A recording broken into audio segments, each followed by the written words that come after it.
The dust storm hit the outpost just after 1400 hours, turning the Syrian sky the color of old brass and rattling every plywood wall on the compound.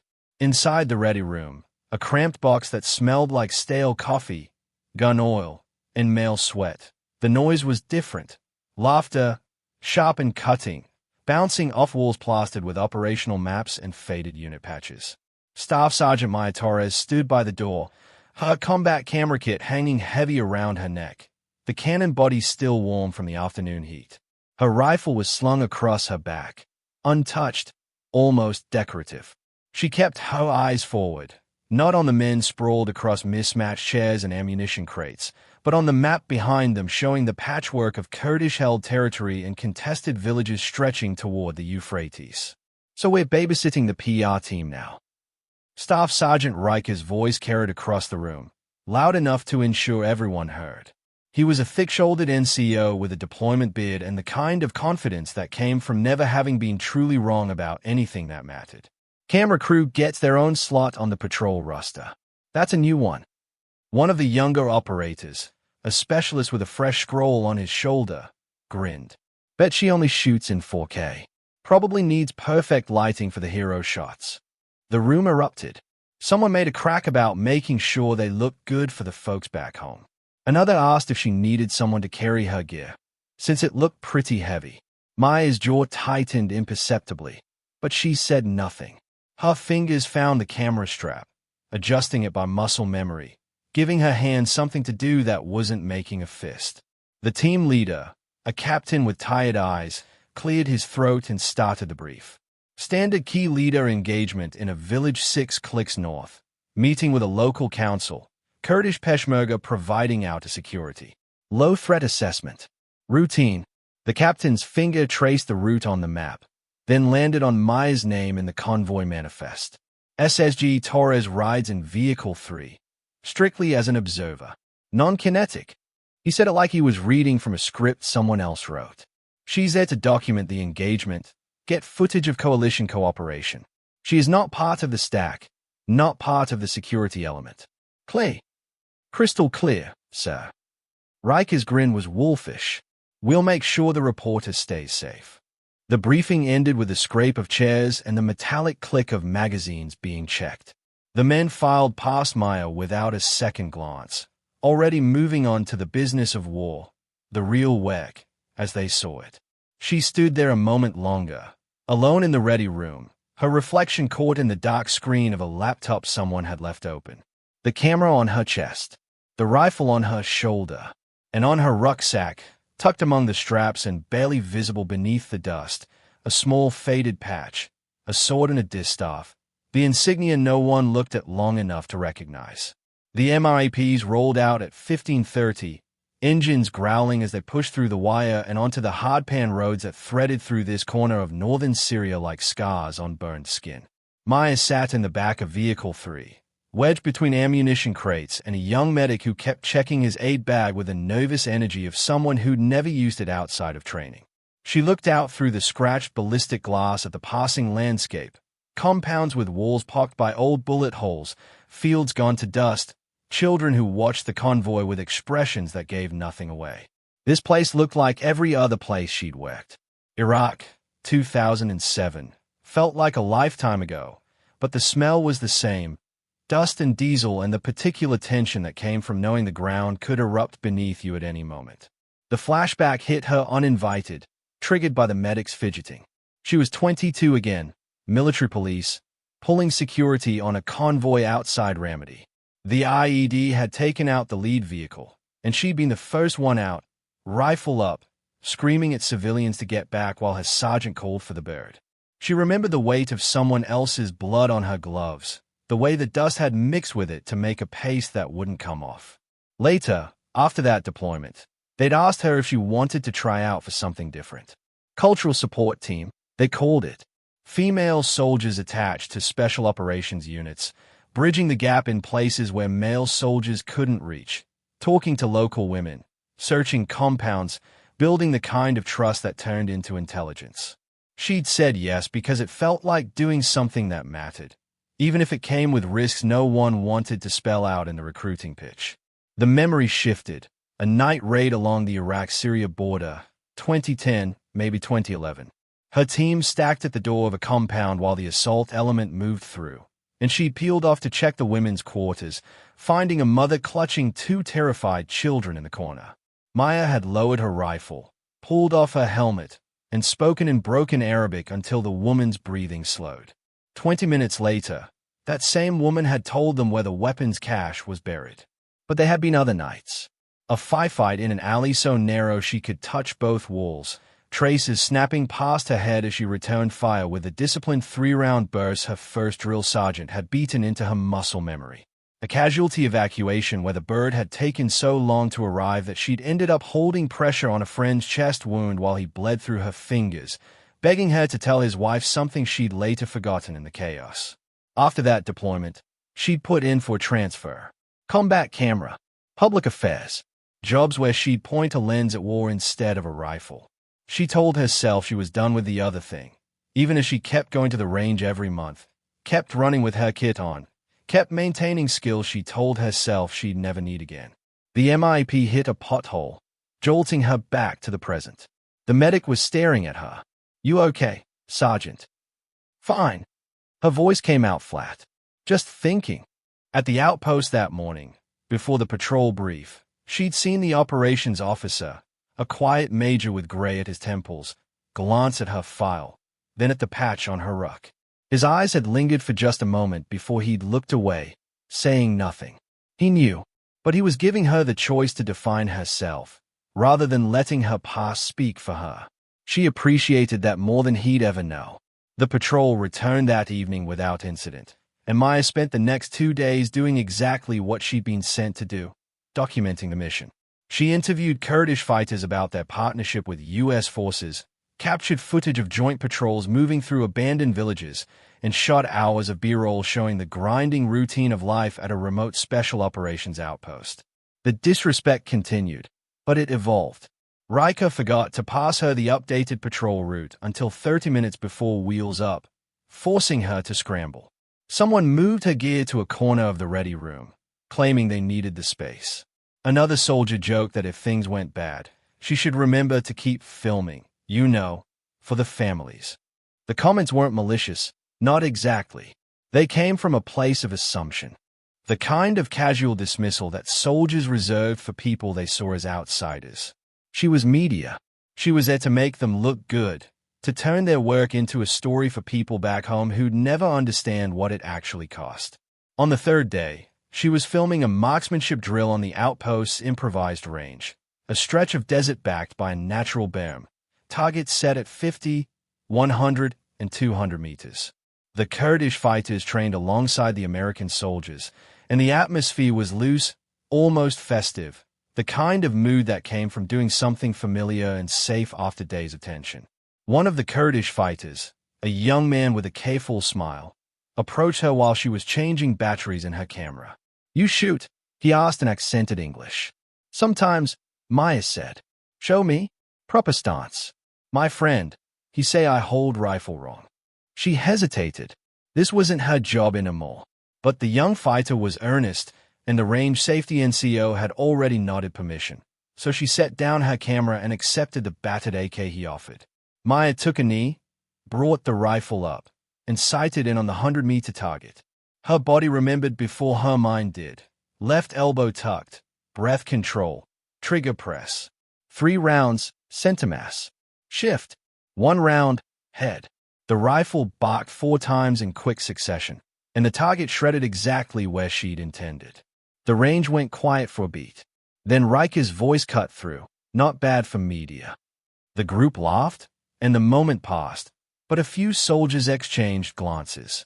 One of them, a staff sergeant with sharp eyes, watched the way Maya instinctively scanned her sectors after putting the rifle down, how she cleared the weapon without thinking, how her whole posture had changed for those 4 seconds.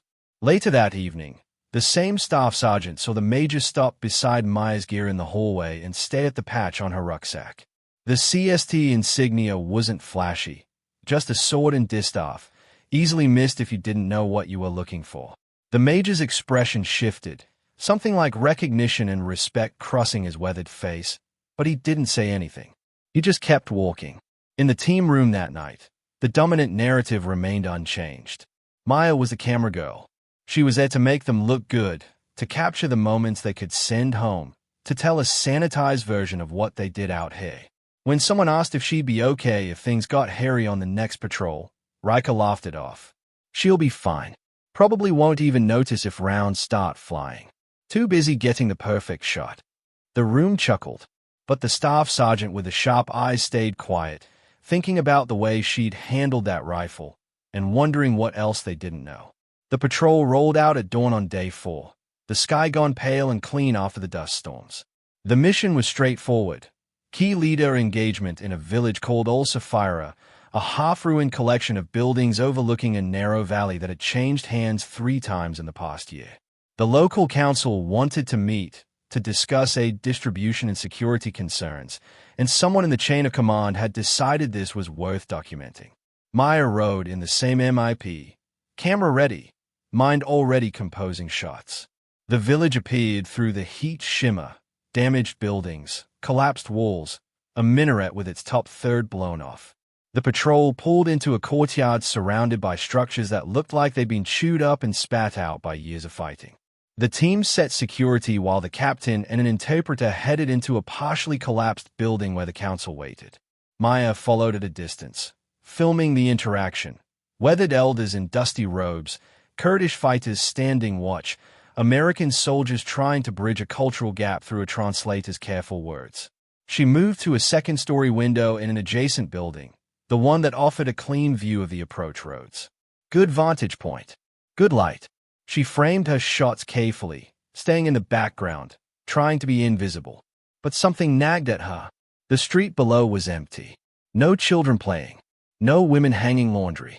Nothing. In a village that was supposedly friendly, supposedly safe, the absence of civilians felt wrong. A motorcycle passed the village entrance, slowed, then sped away without stopping. Maya tracked it with her eyes, frowning. 10 minutes later, the same motorcycle came back from the opposite direction. She lowered her camera and scanned the ridgeline across the valley. Movement. Just a glint, maybe light catching on metal or glass. But it was there. She keyed her radio. Anyone else seeing movement on the north ridge? A junior soldier near her shrugged. Probably just locals. They're always watching. Maya said nothing more, but her hand found her rifle, checking that the sling was loose, that the magazine was seated. Old habits. The meeting below droned on, voices rising and falling in Arabic and English, the translator working overtime. The RPG came in without warning. It streaked across the valley trailing smoke and slammed into the ground 3 meters from the parked MRP, the explosion sending a wave of pressure and debris across the courtyard. The second explosion came half a second later, a machine gun opening up from the ridgeline, rounds snapping through the air and chewing into the buildings. Chaos. The radio nets exploded with overlapping voices. Troops in contact, taking fire from the north. Get the QOF spinning up. Maya dropped instinctively, her camera hitting the floor and continuing to record, its lens framing nothing but boots and brass and swirling dust. She crawled toward the window, trying to orient herself, and saw the team's designated marksman on the roof across the courtyard take a burst of shrapnel across his shoulder. He went down hard, his M110 DMR sliding across the rooftop and stopping at the edge, 10 meters away but completely exposed. Down in the courtyard, Rika was screaming at everyone to get down, to return fire, but most of the team had no clear line of sight to the enemy positions. They were pinned, blind, taking accurate fire from multiple directions while the enemy maneuvered closer. The major's voice cut through the radio chatter. Who's got eyes on the shooters? I need positions. Now. Silence. No one had a good vantage point. The windows that offered clear sight lines were exposed, and the rooftop positions were taking the worst of the fire. Maya looked at the wounded marksman clutching his shoulder, blood seeping between his fingers. She looked at the M110 lying on the rooftop, its scope glinting in the sun. She looked at her camera, still recording on the floor. She wasn't here as a shooter. That wasn't her job. Not anymore. But the team was blind. Air support was minutes out. and she could see the ridgeline from where she crouched. The wounded marksman caught her eye. His face was pale, sweat slicked, but his good hand pushed the rifle toward her across the dusty floor. "You see them," he said through clenched teeth. "Take it." Maya's hand hovered over the rifle for one long heartbeat. Then she grabbed it. The M110 felt heavier than she remembered, or maybe it was just the weight of the decision. Maya shouldered the rifle, settled into a shooting position behind the broken window frame, and forced her breathing to slow. The chaos around her, the shouting, the gunfire, the radio chatter, faded into background noise. Through the scope, the valley resolved into clarity. Machine gun team on the ridge, 230 meters. The gunner was walking fire across their position, the assistant feeding him a fresh belt. Behind them, a spotter with binoculars, calling corrections. Maya keyed the radio, her voice cutting through the noise with a kind of calm precision that made the major's head snap up. "This is Torres. I have eyes on enemy positions. Machine gun team at grid November Victor 4278, 230 meters, 11 o'clock from the courtyard. Engaging." She didn't wait for permission. The first shot took the machine gunner in the chest. He dropped behind the weapon, and for a moment the incoming fire slackened. The assistant gunner scrambled to take his place. Maya's second shot caught him before he could settle behind the gun. The spotter with the binoculars spun, trying to locate the new threat. Maya's third shot ended his search. The ridge went quiet. She shifted sectors, scanning for secondary threats. Movement in a burnt-out vehicle, 200 meters west. Fighters using it as cover, trying to flank the patrol. She called out the bearing and engaged. 2 shots, 2 targets down. The flanking attempt collapsed. Behind her, Riker's voice was different now, stripped of arrogance. "Who the hell is that shooting?" No one answered. They were all too busy watching the ridge. An RPG team emerged from behind a stone wall, the shooter hoisting the launcher onto his shoulder. Maya saw him, adjusted for wind and distance, and fired before he could acquire a target.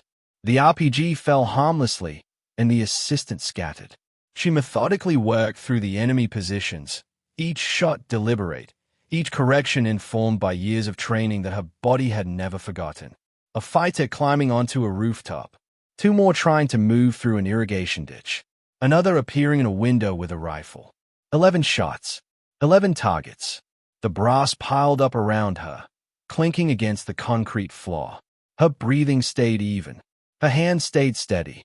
The rifle became an extension of her will, and the valley became a problem to solve, one target at a time.